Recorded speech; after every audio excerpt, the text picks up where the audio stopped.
Nunca pensé que el infierno tuviera un olor, pero sí lo tiene. Huele a cera derretida, a tierra húmeda e incienso podrido. Y lo peor es que no está bajo nuestros pies, está aquí, en ciertos lugares, en ciertos pueblos, en ciertas casas que aunque parezcan vacías, todavía respiran. Yo lo conocí en una comunidad perdida, perdida cerca de los cerros de Dolores Hidalgo. Y después de esa experiencia, ni volví a dar clases ni volví a creer en el silencio. Porque ahora sé que hay cosas que escuchan incluso cuando nadie habla. Me llamo Teresa, era profesora de secundaria. Hace 5 años me asignaron a una escuela rural en una comunidad llamada El Terreno. Nadie me preguntó si quería ir. Estaba empezando, así que obedecí. Un año me dijeron, solo uno. El lugar estaba a 3 horas en camioneta desde Dolores Hidalgo, entre cerros secos, tira roja y casas de adobe. Solo había una tiendita, una parroquia semiderruida y la escuela. Una construcción de 2 salones con techo de lámina. Yo venía del DF, no estaba lista para eso, pero me adapté. Aprendí a dormir con el canto de los grillos, a hervir agua y a barrer la tierra del viento. Lo que nunca imaginé es lo más peligroso, que lo más peligroso no era la pobreza ni el aislamiento, era lo que nadie me había dicho, lo que no se nombra. Me hospedé en casa de la señora Clotilde, una viuda delgada y muy silenciosa. Me alquiló un cuarto en la parte de atrás de su casa junto al corral. La primera noche, mientras me preparaba para dormir, escuché algo extraño.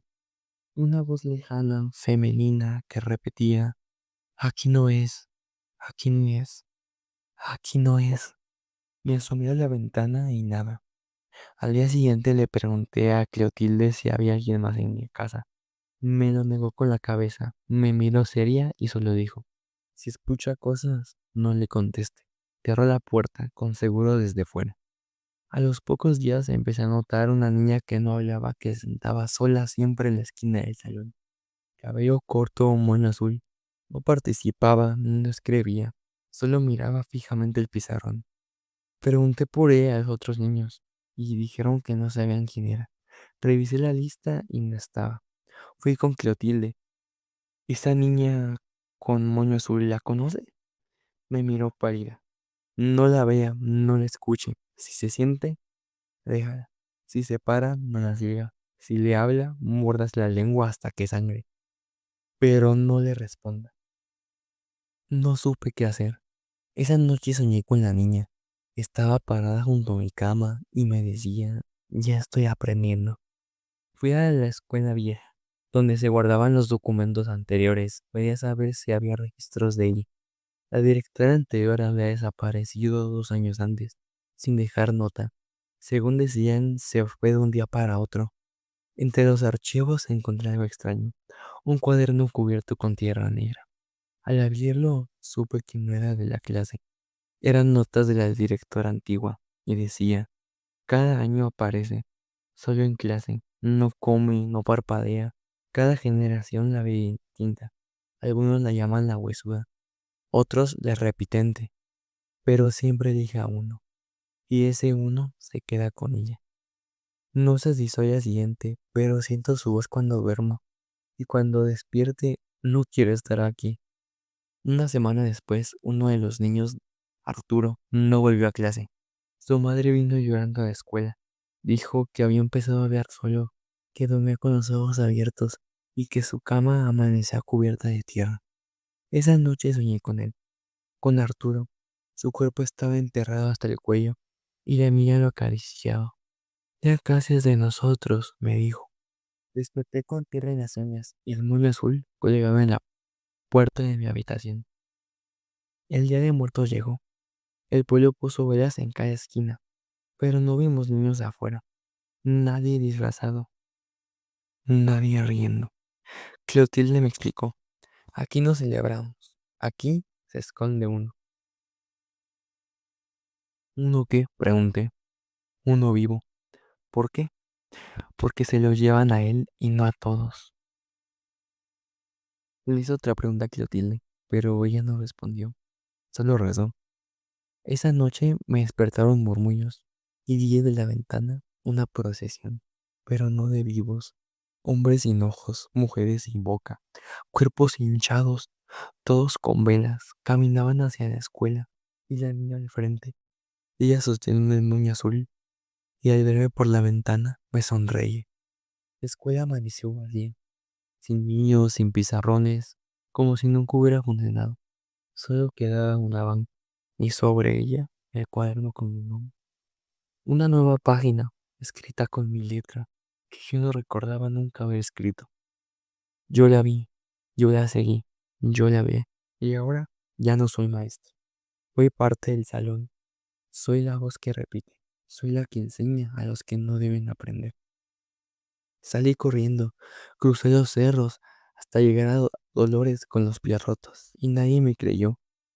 Renuncié y volví al leer, pero algo se vino conmigo. No soy la misma. A veces en el metro veo a la niña sentada entre los pasajeros. A veces escucho en la radio el canto de la procesión. Y cuando duermo no sueño, enseño. Doy clases a alumnos que no respiran, que no parpadean, que no existen. Si alguna vez vas a un pueblo donde no celebran a los muertos, no preguntes por qué. Y si ves una escuela sin reza, no entres. Y en medio del salón hay una niña azul con un moño azul. En ese caso no la mires, porque si te habla, ya no despertarás. Bueno, al menos no en el mismo mundo.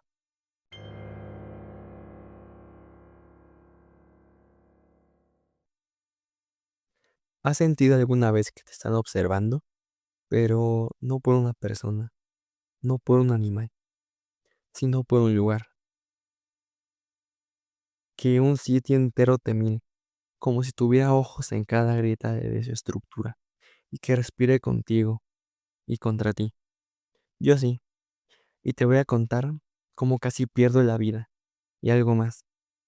En esa cabaña de mierda en las montañas de Songólica, lo que viví ahí no me he podido olvidar. Aunque pasaron los años, pero esto no se lo deseo a nadie. Porque cuando algo se alimenta del miedo, nunca se queda con hambre. Todo comenzó en las vacaciones de verano de hace 2 años. Yo acababa de terminar el tercer semestre de arquitectura y necesitaba, según mi madre, limpiar mi cabeza, lo que realmente quiere decir que estaba castigado. Me habían cachado fumando en el baño del edificio varias veces y mi mamá desesperada me mandó a Veracruz, al rancho de su hermano. Allá vas a reconectar contigo mismo, dijo.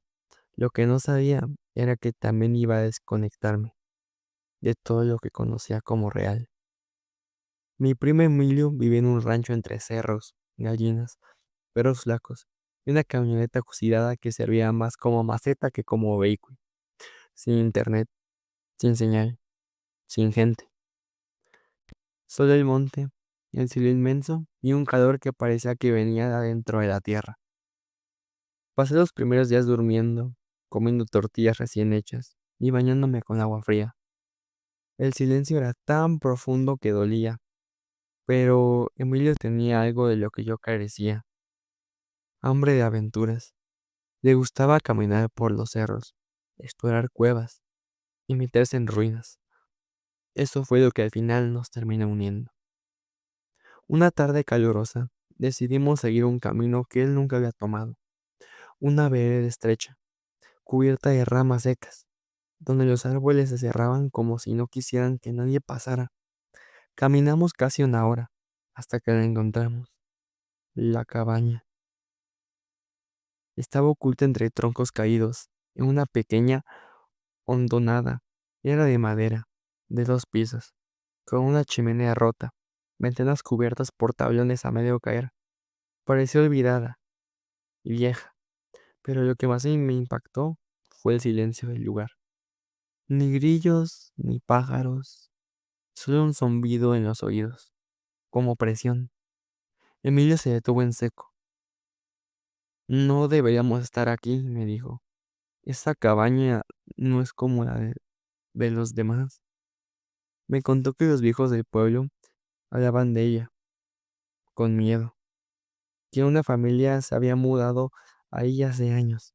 El padre era forastero, tenía esposa, dos hijos. Nadie los conocía, vivieron aislados. Dicen que hacían rituales, gritos en la noche, y una vez un campesino se acercó y regresó tartamudo. Nunca volvió a hablar bien, hasta que un día todos desaparecieron en la casa. Desde entonces nadie la tocaba. La vereda misma parecía caerse sola, y los que se acercaban o se enfermaban escuchaban cosas. Obviamente lo tomé como un reto. Le dije, vamos una noche, grabamos, subimos el video y nos hacemos virales. Emilio se rió, pero con nervios y miedo aceptó mi propuesta. Subimos con lámparas, una cámara, un par de sándwiches y una botella de refresco para aguantar. Lo clásico. Llegamos cerca de las 10:30 de la noche, cuando la niebla comenzaba a deslizarse entre los árboles. La cabaña parecía aún más grande o más viva. Empujamos la puerta. Crujió como si gritara. Dentro, polvo de suspensión, olor a moho y algo más, algo agrio, como ropa vieja mezclada con sangre seca. Había muebles rotos, fotos con los rostros rayados, una muñeca sin ojos sobre un sillón hundido. Subimos las escaleras y ahí fue cuando lo escuchamos por primera vez. Un llanto suave, como de mujer. Luego risas de niño. Nos congelamos. Debe ser un animal, dije, pero lo sabía. No lo era. Emilio quiso irse. Yo no. Yo quería grabar, tener pruebas. Pero eso fue lo que nos condenó. Las habitaciones del fondo parecían absorber la luz. Entramos. Estaba vacía. Pero el sonido venía de ahí, más claro, más fuerte. Un lamento seguido de una frase. ¿Dónde están mis hijos? Salimos corriendo de la habitación. Pero algo raro ocurrió. El pasillo ya no era el mismo. Era más largo. Las paredes más húmedas. Los retratos colgados ahora nos mostraban a nosotros. Emilio y yo, en blanco, con los ojos negros, unos ojos vacíos. Intentamos bajar, pero las escaleras llevaban a otro piso, al mismo pasillo. Entonces escuché mi voz. Vamos de noche. Grabamos algo. Era exactamente lo que le había dicho Emilio por la tarde. Repetido, palabra por palabra, el mismo tono, pero no por mí. La casa nos estaba imitando. Después comenzó el caos. Las voces se mezclaron. Emilio gritaba mi nombre. Yo lo escuchaba desde diferentes habitaciones. Luego, desde las paredes, desde el suelo. Grité su nombre. Emilio. La casa me respondió con los mismos gritos que yo había hecho. Emilio, Emilio, decían las paredes, el suelo, todo, con voces diferentes, algunas de hombre, otras de mujer, y una era la mía. Lo vi entrar a una puerta y lo seguí. Era un sótano que no habíamos visto antes. Bajé corriendo. La oscuridad era total. Apenas mi lámpara servía. Emilio estaba de pie, de espaldas, inmóvil. Lo llamé. No respondió. Cuando me acerqué, vi su rostro. No era él. Su boca estaba abierta, como en un grito eterno, pero no salía sonido, como si le hubieran robado la voz, y detrás de él, esa cosa, alto, desfigurado, un cuerpo hecho de sombras húmedas, y en su rostro, al menos 5 bocas, todas gritando, gritando con nuestras voces y otras voces más. No sé cómo escapé, no lo recuerdo bien. Solo recuerdo que corrí escuchando voces que decían no salgas, quédate con nosotros, tu voz es hermosa. Y cuando abrí los ojos estaba en el monte, solo. Me sentí roto. Me encontraron a 2 kilómetros del rancho, moribundo, deshidratado y con fiebre. Me hospitalizaron en un centro médico rural. No dejaba de hablar. Me decían que hablaba con diferentes voces. que repetía frases, algunas en idiomas que no conocía. Emilio, de Emilio nada, ni rastro, ni huellas, ni ropa, solo yo. Nadie me creyó. Dijeron que aluciné, que era un trauma, pero sé que no. Sé que la cabaña está ahí, esperándome, porque cada tanto, al cerrar los ojos, escucho mi voz, hablándome. A veces me despierto gritando, no por miedo, sino porque siento que la voz ya no es mía. No vayas a lugares que casi nadie pisa. No respondas si una voz repite tu nombre. Y sobre todo, no grites, porque hay cosas que solo están esperando eso, tu grito, para atraparlo. Y con él, atraparte a ti.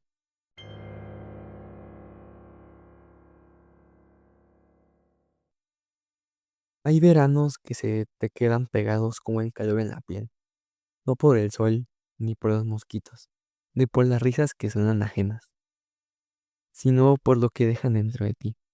Una cicatriz que no se ve, pero que sigue latiendo.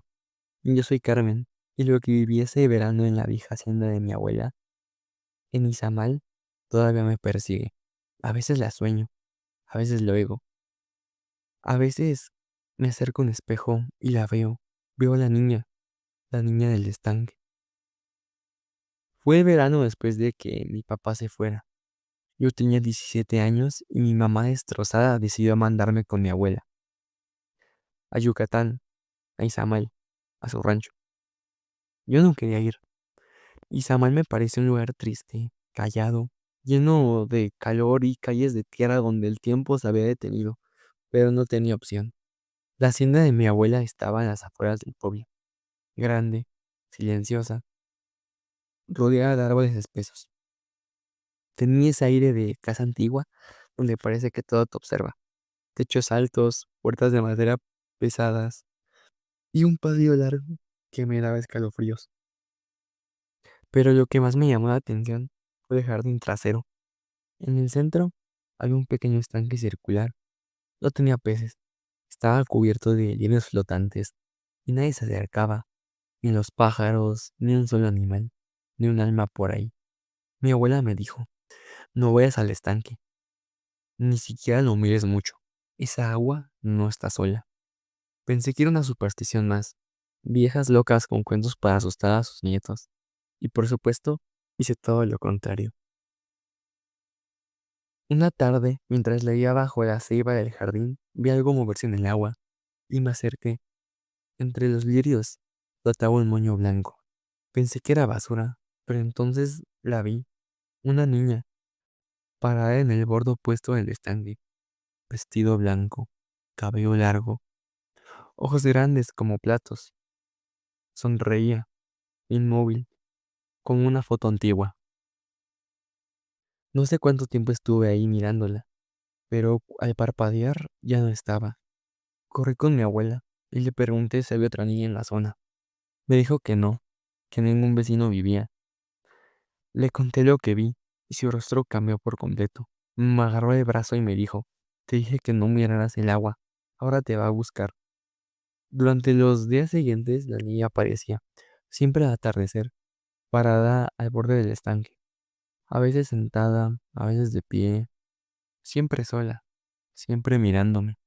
No hablaba, pero su presencia era suave y triste. Empecé a hablarle, le contaba mis cosas, lo de mi papá, lo sola que me sentía y lo mucho que odiaba estar ahí. Y ella escuchaba, sin moverse. A veces sonreía y a veces lloraba. Una noche soñé que jugábamos a las escondidas en el jardín, pero cuando me tocaba buscarla, no la encontraba. La buscaba por la casa y ellos ya susurraba mi nombre desde todas partes, pero no la veía. Al despertar, tenía algo en los pies y estaba empapada. Durante la comida del siguiente día, le exigí a mi abuela que me contara la verdad. Al principio se negó, pero después, resignada, me reveló lo que nadie decía. La niña existió. Se llamaba Isel. Era hija de los antiguos dueños de la hacienda. Hace más de 100 años, una mañana la encontraron flotando en el estanque. Nunca se supo si fue un accidente o algo peor, pero desde entonces, cada tanto aparece. ¿Aparece cómo? Pregunté. Buscando compañía, dijo mi abuela. Me explicó que hay historias de niñas desaparecidas, que todo empieza con una figura blanca, con un moño flotando y con una canción suave cerca del agua, que si la miras, ella te mira de vuelta, y si le hablas, se aferra, y lo peor, si juegas con ella, nunca te deja ir. Esa noche no pude dormir.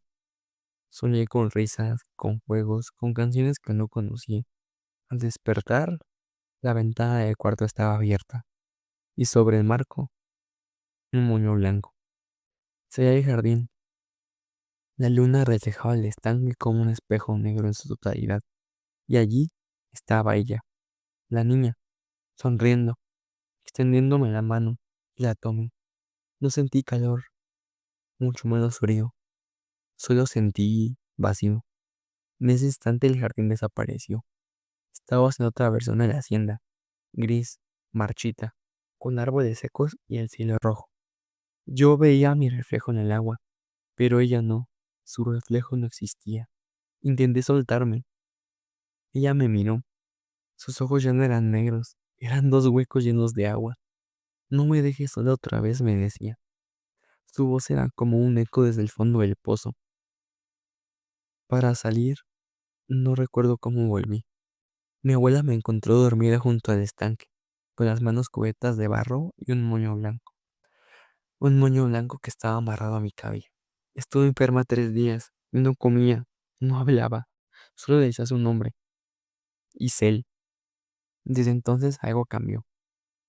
A veces, cuando estoy frente al espejo, ella está detrás. No la veo del todo, pero su reflejo sí aparece. A veces, cuando llueve, siento que me llama.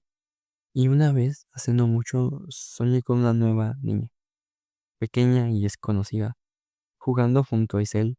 Ambas se reían, y fue donde comprendí que no fue la única que la miró.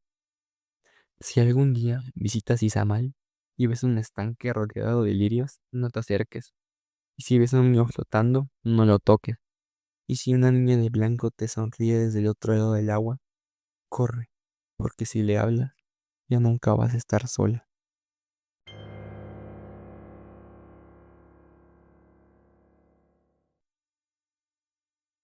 No estoy seguro de estar vivo, y no lo digo como metáfora. No es que me sienta vacío o deprimido. Lo digo literalmente. Hay mañanas en las que me despierto y no escucho mi respiración, no siento mis latidos. No siento ni hambre ni frío. Camino por la ciudad, cruzo las calles, veo a la gente, pero nadie me ve a mí. Y todo empezó con un paseo. Una caminata solitaria por el malecón de Mazatlán, ese lugar hermoso que huele a sal y cocos y a fritanga, ese sitio donde la brisa acaricia, donde los atardeceres parecen óleo, donde caminan familias, novios y músicos callejeros. Y ahí fue donde la vi, donde me eligió más bien, donde empezó todo. Mi nombre es Julián, tenía 29 años. Bueno, tengo, supongo. ¿Qué más da? Una semana después de mi boda decidí desaparecer unos días. No me peleé con nadie, no hubo drama, solo dudas. De esas que te mueren el estómago a las 3 de la mañana y no sabes si es ansiedad o una señal. Me escapé sin avisar. Compré un vuelo barato al primer lugar que encontré, Mazatlán. Nunca había ido y me pareció buena idea ir. Sol, mar, soledad y mi tranquilidad pura. Me instalé en un hotel modesto, ventilador viejo, cortinas verdes, el malecón. Todo tenía olor a humedad y nostalgia. La primera noche salí a caminar. El cielo estaba en llamas, naranja profundo, con nubes largas como heridas. La marea estaba baja. La ciudad vivía. Pero el mar callado. Caminé sin rumbo. Vi parejitas tomándose selfies, niños corriendo, vendedores de globos y esquites. Escuchaba música de banda a lo lejos. Pero entre todo eso, entre todo ese ruido de vida, algo llamó mi atención. Una voz, no una canción, más bien un canto, como un susurro arrastrado por el viento. No era nítido, pero era persistente. Una melodía que parecía venir del mar. No tenía letras, solo notas, largas, lastimeras y tristes. Me acerqué a la baranda del malecón y entonces la vi, de pie sobre una formación rocosa que sobresalía entre las olas. Una mujer, vestida de negro, llevaba el cabello largo y suelto. No parecía turista ni local. Estaba ahí, sin moverse, mirando directo hacia mí, no hacia el malecón, ni a mi dirección, mirando hacia mí. No sé cuánto tiempo estuve ahí. Cuando parpadeé, ya no estaba. Pensé que había sido un truco de luz, algún reflejo o imaginación. Estaba cansado, después de todo, pero al día siguiente volvió. Misma hora, mismo lugar. Esta vez estaba más cerca, a unos 10 metros, en otra roca. Me acerqué, sin saber por qué. Sentía el calor, el aire estaba espeso, como si la humedad tuviera peso, pero ella no se movía, pero su boca sí. Murmuraba algo, palabras que no alcanzaba a oír. Me incliné y traté de entender. Entonces, sin abrir la boca, la escuché dentro de mi cabeza. ¿Vas a dejarla? Me detuve. ¿Vas a dejarla? ¿Por mí? Decía la voz. Sentí un tirón en el pecho, una presión, no miedo, no atracción, algo más antiguo, primitivo, como si me llamara, y no a través del deseo, sino de la ausencia. Me alejé, caminando rápido hasta el hotel, y esa noche soñé con el mar, y con ella. Flotaba en agua negra, sin fondo, silencio absoluto, oscuridad total, y de pronto la sentí. No la vi, solo la sentí, bajo, rodeándome, pasando sus dedos por mis tobillos, su cabello rozándome el pecho. Está mejor aquí, decía. Aquí no tienes que decidir nada, solo quedar. Desperté gritando. El ventilador giraba lento.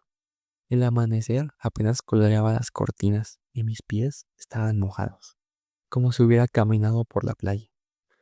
Al tercer día decidí buscar respuestas. Fue al mercado viejo, donde sus pescadores venden pescado desde antes que el estado tuviera nombre. Y pregunté, describiendo a la mujer, su vestido y su mirada. Todos se callaron. Uno fingió no oírme. Otro dijo, no hay que hablar de ella, joven. Solo un viejito sin un ojo me tomó el brazo. La has visto. No le hables, no la sigas. Y si te canta, corre. ¿Quién es? Preguntó. La llaman la hija del mar. Otros le dicen prometida, decidida. Siempre busca a alguien solo, que dude, que piense en oír. Y si la escuchas más de 3 veces, ya no vuelves. ¿Vuelves a dónde? A ti mismo. El malecón desierto. Esa noche volví al malecón. Estaba vacío. Ni un alma. Sin música, sin turistas, sin vendedores. Pero ella me esperaba. No en las rocas esta vez. Estaba en el malecón, de pie, como si me hubiera estado esperando toda la vida. Y cuando me acerqué, me habló sin mover los labios. ¿Ya decidiste? Yo no respondí. Ella se acercó. El suelo no sonaba con los pasos. Olía mar profundo. No sal, sino a esa oscuridad que viene de las corrientes que arrastran. Te vi cuando pensaste en desaparecer, en no casarte. Cuando querías subir, yo estaba ahí. ¿Quién eres tú? Pregunté. Soy lo que tú quisiste. Soy el adiós perfecto, sin dolor, sin culpa. Intenté retroceder, pero no pude, y ella me tocó el pecho. Todo se volvió oscuro. Abrí los ojos y estaba bajo el mar, pero no me ahogaba. Podía respirar. Flotaba entre ruinas, estatuas partidas, relojes sin manecilla, fotos antiguas, todos los objetos que alguna vez representaron decisiones que no tomé, o amores que abandoné, y voces, miles de voces, todas susurrando cosas que una vez dije o pensé. Mejor me voy. ¿Y si nunca soy feliz? ¿Y si no estoy hecho para esto? Vi mi reflejo en la superficie. Tenía los ojos blancos, la piel transparente, y junto a mí, ella, abrazándome, cantando. Ya no hay peso, solo agua. Desperté en la arena, solo, El malecón estaba vivo otra vez. La ciudad sonaba, la gente caminaba. Me levanté y volví al hotel. El recepcionista me miró raro. ¿Ya regresó? Dijo. ¿Perdón? Usted se fue ayer. Nadie lo vio ayer. Fue a mi habitación. Mis cosas estaban como las dejé. Pero el espejo no me reflejaba. No en todo. Una silueta humana, sí, pero más alargada, como líquida. Llamé a mi prometida y me contestó su hermano. Me dijo que la boda se había cancelado, que nunca volví del viaje y que nadie sabía si estaba vivo o muerto. Pero yo estaba ahí, escuchando, o al menos una parte de mí. Hoy sigo caminando por las calles que yo no siento, en cuerpos que no me notan, a veces en la playa, a veces en sueños ajenos, a veces junto a ella, la mujer vestida de negro, mi única compañera. Si alguna vez caminas por el malecón de Mazatlán de madrugada y ves una mujer solitaria parada en las rocas, no le hables, no le sigas el canto, y por todo lo que eres, no la mires a los ojos, porque si lo haces, ella sabrá que te duele algo, y para ese entonces será demasiado tarde.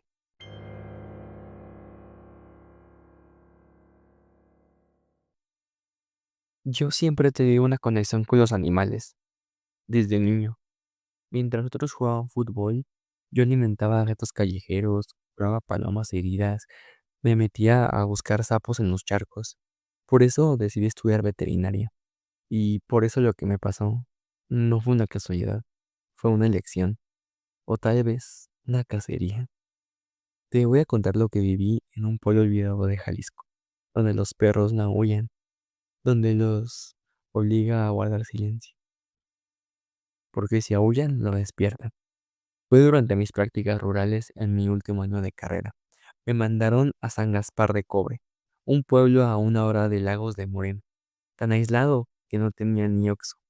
Era uno de esos lugares donde todo el mundo se conoce y los forasteros aún como manchas en la ropa blanca. Se notan de inmediato. Llegué con mochila, botas, mi estetoscopio, pensando que iba a revisar muchas vacas, a curar lombrices de perros. Lo que no me esperaba era el silencio. No el silencio normal, uno denso, aplastante, ni un ladrido, ni uno solo. ¿No hay perros aquí? Pregunté. Sí hay, me respondió don Silvestre, el veterinario del folio con quien iba a hacer mis prácticas. Pero no ladran, aprendieron a no hacerlo, me dijo.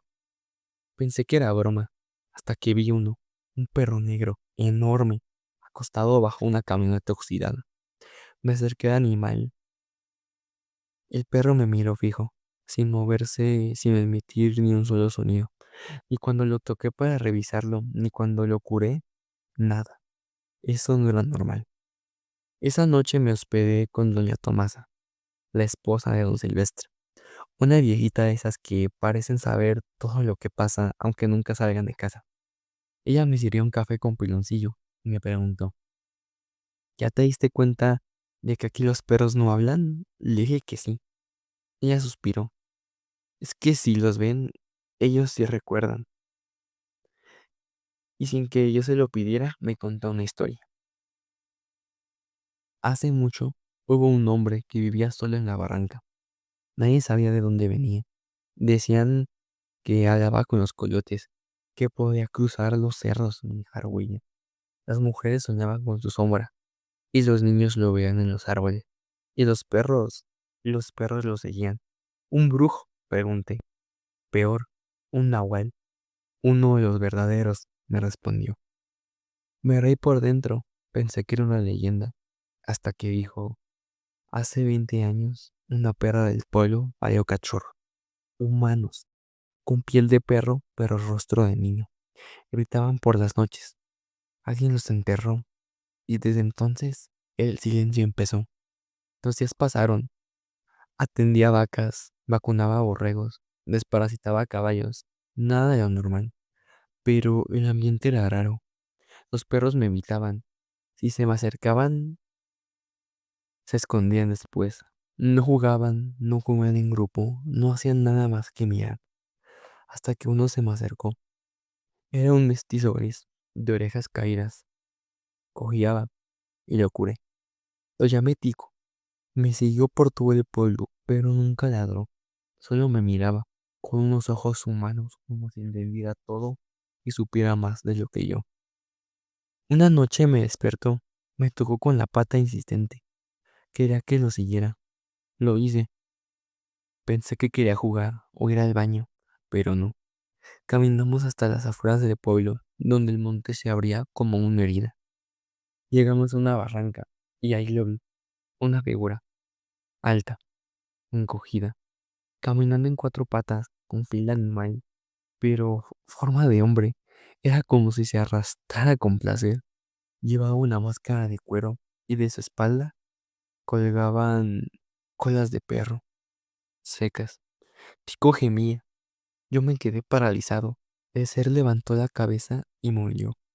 No tenía ojos, solo cuencas en su lugar, y susurró, ya te vi. Al día siguiente, don Silvestre no apareció. Lo encontraron en el maizal, vivo, pero con los ojos blancos. Murmuraba palabras extrañas y se dañaba la garganta, como si quisiera arrancarse algo. Nadie habló del tema, pero los perros empezaron a esconderse. Algunos huyeron, otros desaparecieron sin dejar sangre, ni huellas, ni un rastro. Tico también desapareció.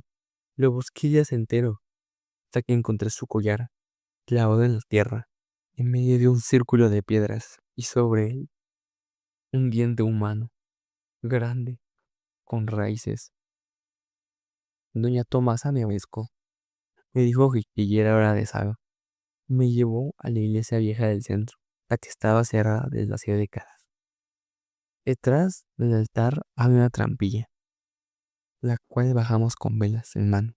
Ahí abajo había huesos, cráneos de perro y cráneos de humano mezclados entre sí. Aquí lo sellaron, me dijo, el último nahual, pero el sello se rompe cada 20 años. Busco una voz, una garganta joven, una forma nueva para seguir caminando. Por eso los perros callan, porque si lo delatan, se los lleva. ¿Y los humanos? Pregunten. Los humanos creen que es locura, hasta que se ven a sí mismos ladrando en el espejo. Esa noche volví a la barranca. Sabía que estaba allí. Me esperaba. Una corazonada me lo dijo. Y lo encontré, pero más grande, más erguido. Su cuerpo era mitad hombre y mitad perro. Su voz era la mía. La había imitado. Mateo me llamó por mi nombre. ¿Quieres entender a los animales? Entonces, sé uno. Saltó sobre mí. Yo esquivé y corrí, pero algo dentro de mí empezó a gritar, a aullar. Mi garganta ardía, mis manos temblaban y mis uñas se alargaban. Me resistí. Fue entonces donde recordé a Tico y grité tan fuerte que el cerro entero escuchó. Y por primera vez en años, los perros también. Todos ladraron y aullaron. Y el nahual se desintegró en las sombras al oír eso. Al día siguiente, el pueblo estaba distinto. Los perros jugaban, corrían y aullaban. Todo bien, todo menos yo. Yo ya no sueño con palabras, yo sueño con monte, con sangre, con colmillos. Tico nunca regresó, pero a veces siento su respiración cerca. Por las noches me sorprendo a mí mismo, frente al espejo, gruñendo, no con miedo, sino con nostalgia. Si algún día visitas un pueblo donde los perros aullan, no preguntes por qué. No los mires a los ojos. Si te siguen en la noche, no corras. O tal vez están intentando salvarte. O en otro caso, eres tú quien ya no pertenece a este lado.